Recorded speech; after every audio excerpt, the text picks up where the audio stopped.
Around Dodge City and in the territory on West, there's just one way to handle the killers and the spoilers, and that's with a U.S. Marshal and the smell of Gunsmoke.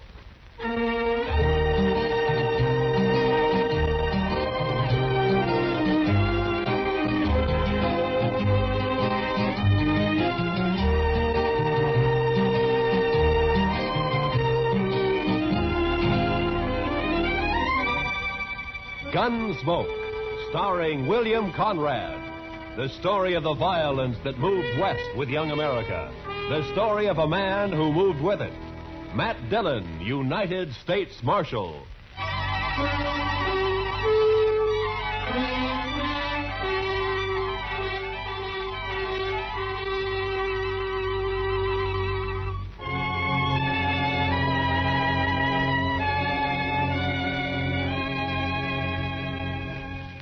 It was the dust. The heat was bad enough in Dodge City, but out on the plain, it was the dust. The sun was a burning red-brown chip in the sky, and the sweat on a man never had a chance to drop. It was blotted and dried with dust. Doc, Chester, and I had ridden to old man Gore's place 10 miles out. He'd had some trouble with one of the hands. Fellow had gone loco with liquor and had been shooting up the cattle. We found him, stripped naked nearby on his haunches, crying, drunk over a parched water hole. Doc had got him to bed and fixed him up some. And now we were heading back for Dodge. Darn horse. Seems he's just bound to stomp all the dust in Kansas in my eyes. Maybe the marshal will buy you a camel, Chester. This keeps up, we'll all buy camels. I remember the time back in Waco when I was just a small... Chester, boy. You see something ahead on the side of the trail there? Yeah, maybe. It looks like some poor calf strayed off and dropped. I don't think so. It looks like a man. Come on.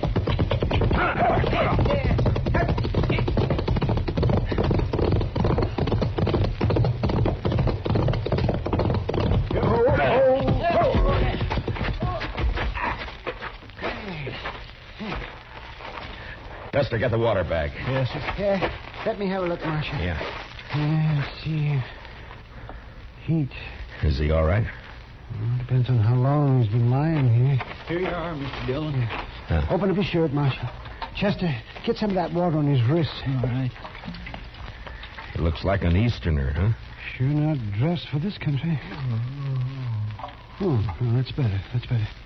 Try to get a few drops in him. All right. No, not too much, Chester. Not in his nose, Chester, his mouth. Well, my gracious, I'm sorry, Mr. Dillon, but he moved his head. It's not so easy to hail. Look, he's awake. You're all right, mister. Just take it easy for a bit now. Oh, that this too solid flesh would melt, thaw, and resolve itself into a dew. What did he say? Oh, it's out of his head, Chester. For this relief, much thanks. Forget it. Chester, get around the other side and shade him from the sun. Yes, sir. The sun. I begin to be weary of the sun. I don't blame you.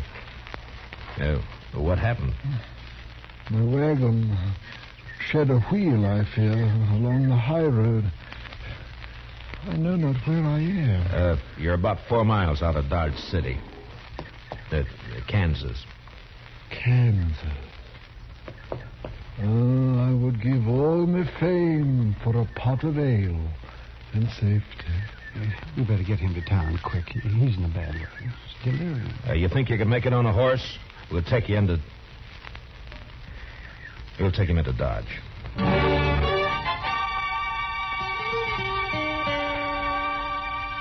And he passed out again. We tied him across Doc's horse. Doc and I doubled up, and Chester rode behind. The stranger was a tall, skinny man with a face like a friendly mule. Big hands and thin wrists stretched out from his sleeves. He had no papers on him, nothing. Until he woke up, we wouldn't even know his name. Doc settled him down in the back of his place, and he was still asleep when Chester and I rode out to where we figured he'd left his wagon. Wasn't hard to see when we found it. What color wagon would you call that, Mr. Dillon? Puce, Chester. Puce. I guess so. Seems to be some writing on the side there. Yeah. Oh, Irving Henry, thespian supreme, disciple of the immortal bard. I should have known he was a religious man. He's an actor, Chester, the immortal bard. Shakespeare, William Shakespeare, wrote plays, poems. Hi.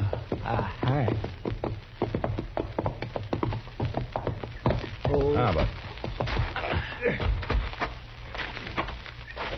You think he let the horses go, Mr. Dillon? I was wondering that. Seems to me he'd have ridden for help instead of trying to walk. Horses couldn't have got out of the harness ourselves. Let's take a look at the wheel. Huh? I wish we could wait till the sun goes down. It's going to be awful hot work, Mr. Dillon.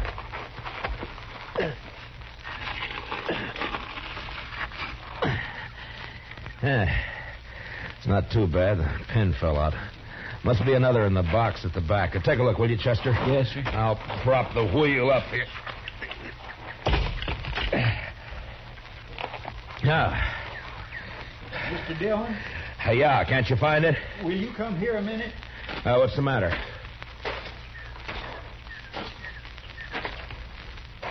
Take a look in. Chester, get the water bag. Yes, sir. Yeah. The wagon. And then I saw the hand sticking out from behind the trunk. You didn't have to be the doc to know that it was a dead hand. The body was of a man about 40. He was dirty. And in a greasy, torn waistcoat, I found a pocketbook with his name. Sam Matchett. And that was all. Below his left shoulder and his back was a patch of dried blood. And in the middle, a bullet hole. We got the wagon wheel on, hitched up our horses, and drove into Dodge.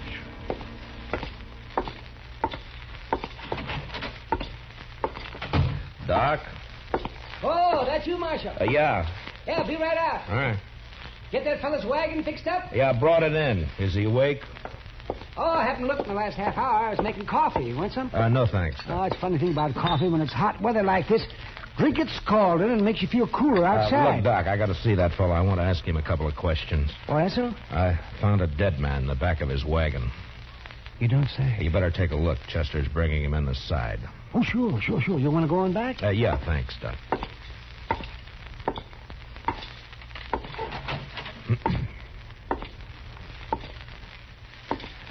Mr. Henry?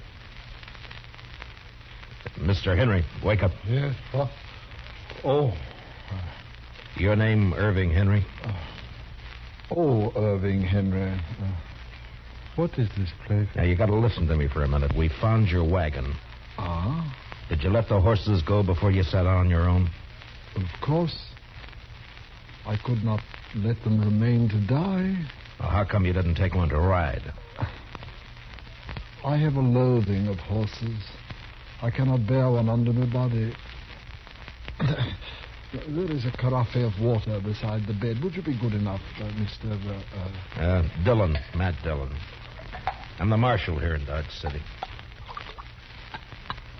Here you are. Oh, my thanks.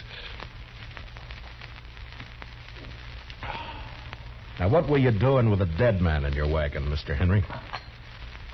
A dead man? A dead man shot in the back, lying in your wagon. This is very midsummer madness. I won't argue about that, but I'll thank you to answer my question. But it is impossible. It isn't true. I say it is.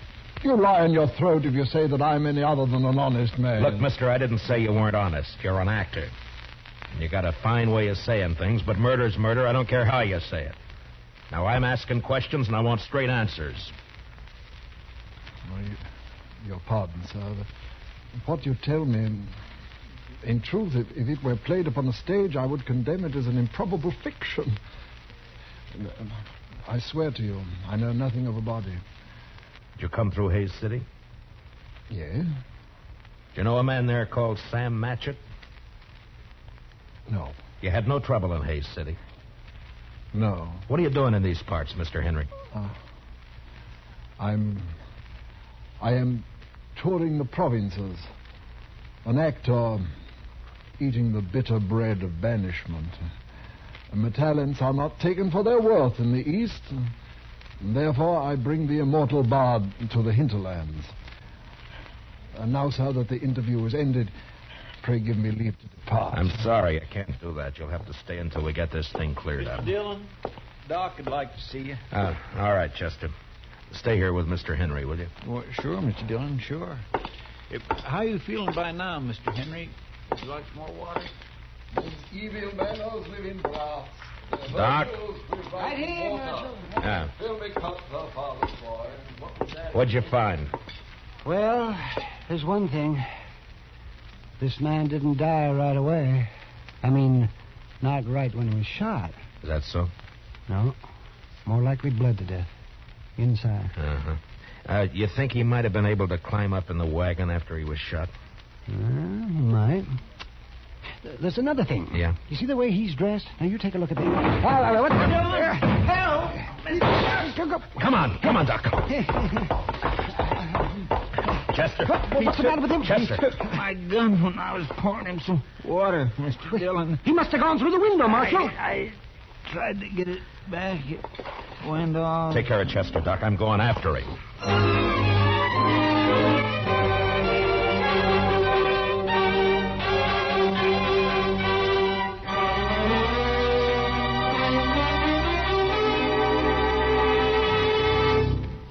We will return for the second act of Gunsmoke in just a moment. But first, do you know how old the school building in your community is?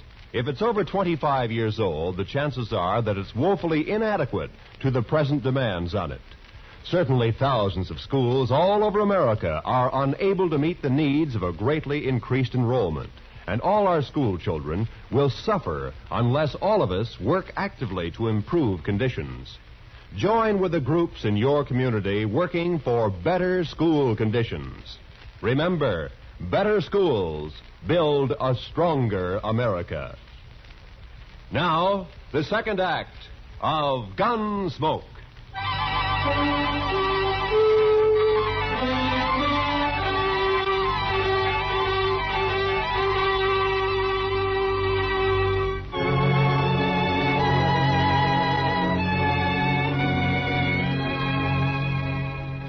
When I went out of there, I didn't know how badly Chester was hurt. There was a lot of blood on his head and over his face. It was nearly dark outside, and the street was empty. It was supper time. I could see the women through the windows getting food ready. The kids were inside, too. Sure looked peaceful.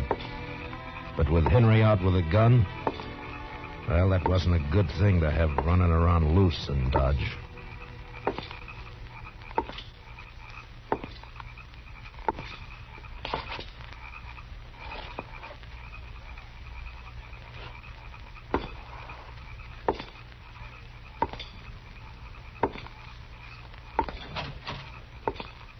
Evening, Mr. Dillon. Did you see a man run down the street, Miss Fletcher? Why, no. Oh, you better get inside and lock your door. Don't come out again. There's a killer loose.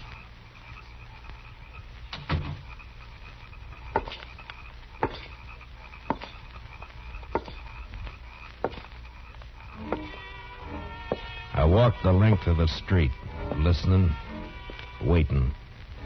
And when I got to the end, there was nothing. He hadn't taken a horse, I'd have heard that.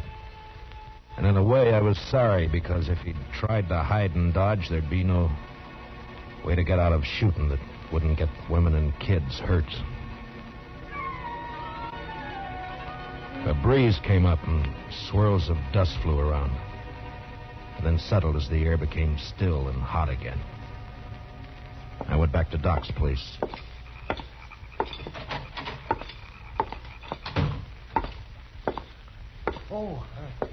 Did you find him, Marshal? No.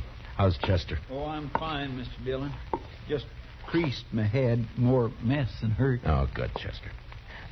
Look, you want to go home or you want to work? I want to work. All right, go down to the office, get yourself another gun, and round up some men. Many as you can. As long as Henry stays in town, we're in trouble. Now, keep your eyes open. Meet me back here. Yes, sir, Mr. Dillon. Take my gun with you, and if you see him, watch out. All right, now get going. Yes, sir. Now, Doc, I'm going to have to make you a deputy, too. Well, maybe instead of digging out bullets, I'll be putting some in. It's not funny, Doc. Now, come on. All right, we'll start here. I'll take this side, you take the other. Get the men to go through their houses and tell them to look for their horses. Tell them what's happening. But 10 o'clock that night, as far as we could tell, Henry hadn't left town. There were plenty of places for him to hide, though. We had 50 men out searching. Chester and I were working along back of the express office. There were a couple of houses there we hadn't covered. You wouldn't think a man like that would be a killer, now would you, Mr. Dillon? I never saw a man yet couldn't be, Chester. Depends on your reasons for killing, I guess. Now, let's take a look behind these boxes, huh?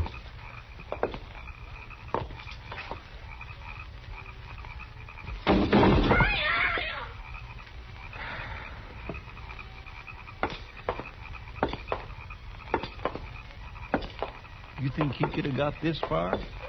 Yeah, he might. A lot of back streets to sneak around in the dark. That's Miss Cullen's place there, isn't it? Yes, sir. Looks like she's still awake. Light burning back there. Yeah.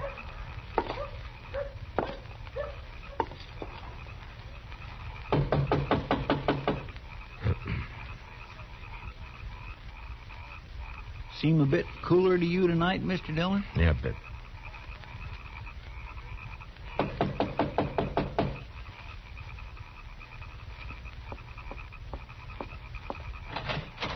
Oh, evening, Miss Cullen. I'm sorry to get you up, but we're looking for a man, a stranger around. He's tall, thin. You seen anyone about tonight? No. No, I haven't. Oh? How's the kids? Oh, they're fine. Thank you, Mr. Dillon. Fine. Uh-huh. Well, you keep the place locked tight, Miss Cullen. Don't let anybody in tonight unless you know who it is. All right. Good night, Mr. Dillon. Good night, ma'am. Well, now that's strange. She didn't even say hello to me, and I know her better than you do, Mr. Dillon. Chester, round up the others. Get them over here. I don't know why she... He's in there with her. I think he's got the kids in the sleeping room. Oh. Sent her out to get rid of us. Now, I'm going to try and get in. Don't do anything when you come back. Just put the men around the house. Yes, sir.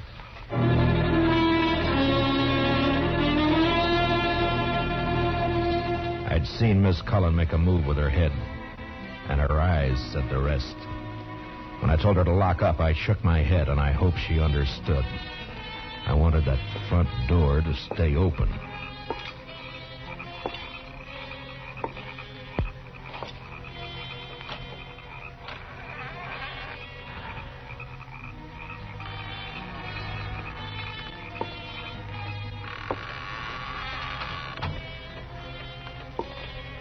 Keep my promise as soon as I can. He was in there, all right. I could hear him.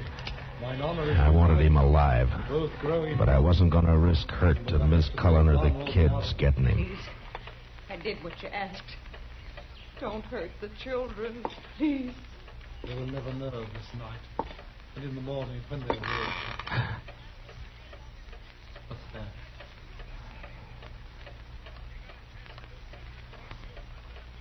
You said you locked the door after you. No, don't. Don't. I shall keep the pistol turned to the girl's head, madam. Someone is here. They try to take me.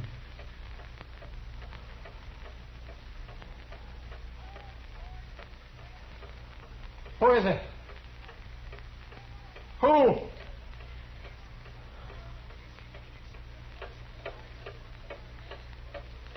Mr. Dillon, go away. Please. You'll kill us. You lied. You lied. Oh, tiger's heart wrapped in a woman's hide. Listen to me, Marshal Dillon. Throw your pistol in here. and then come in with your hands before you. I have no stomach for child killing, but I will not hesitate to do so.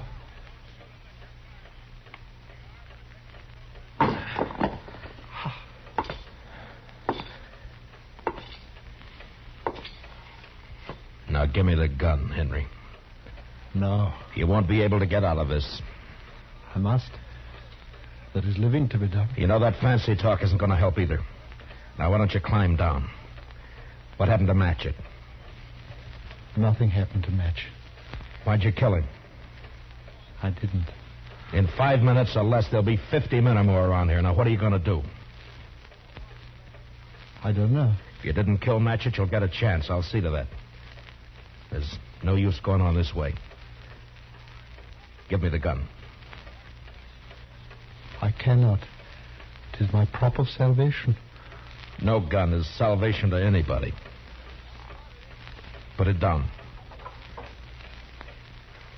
You must tell the men to go away, Marshal Dillon.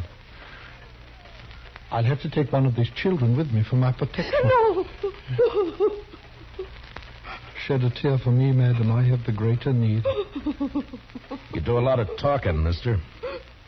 I'd like to see you turn the gun away from that kid's head. That'd take more than talk, wouldn't it, though? I have no skill with such a weapon. Why should I match with you? I want to live. You're going about it the wrong way. The smallest worm will turn, being trod upon. Meaning? You gave me no choice when you brought me here. Would have been better to have left me lying in the dust. You don't understand. You don't know. Well, why don't you tell me? What good would it do? That depends.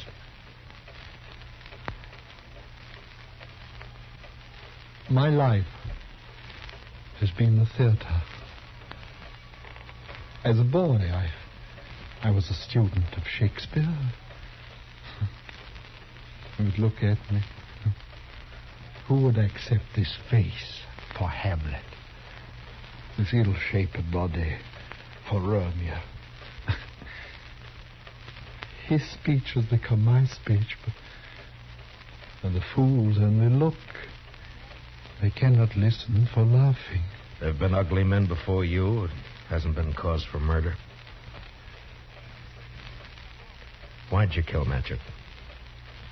In New York, there was a man, a gross, stupid man who fancied himself an interpreter of the bard. He took me, as his apprentice. And together we set out for the tour. I would play only the voices. Never Richard. Never Henry.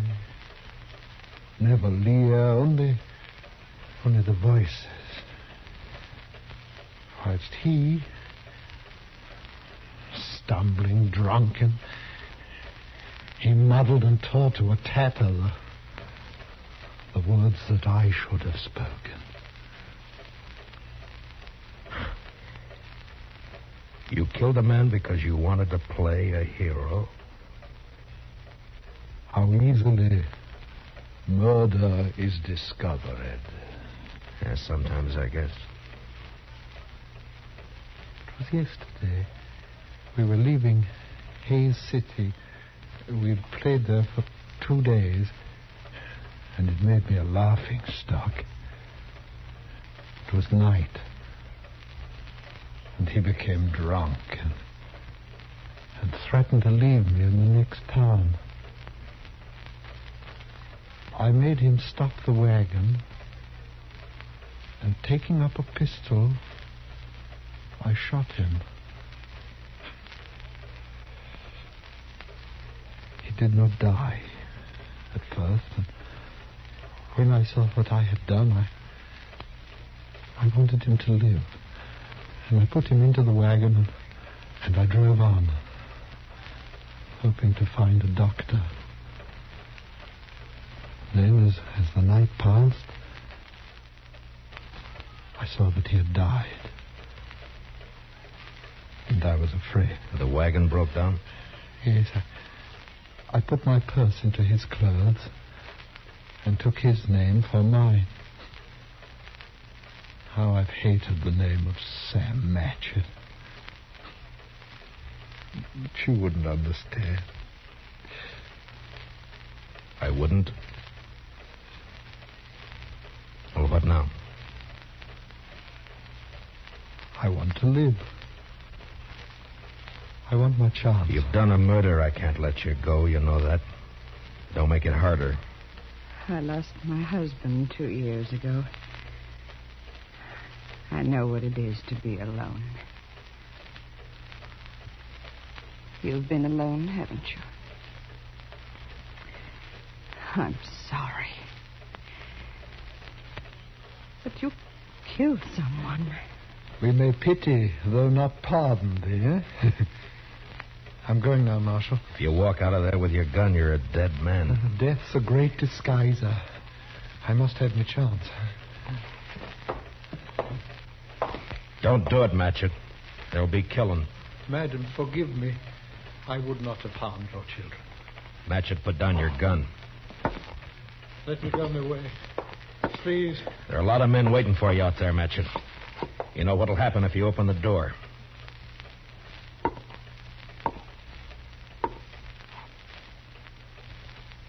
Don't do it, Matchett.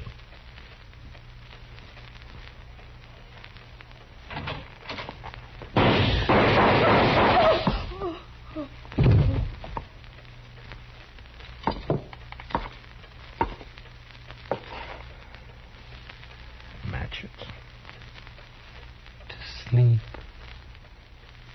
Perchance to dream. Aye, there's the rub. For in that sleep of death, what dreams may come.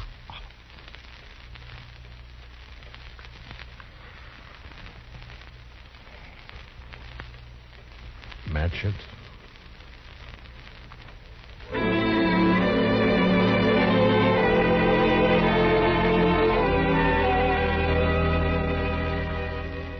He knew he was going to die.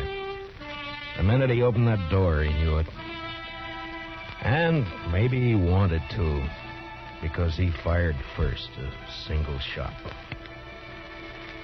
We buried him in back of the church, and I found some words in a book to put on his grave. He that dies pays all debts.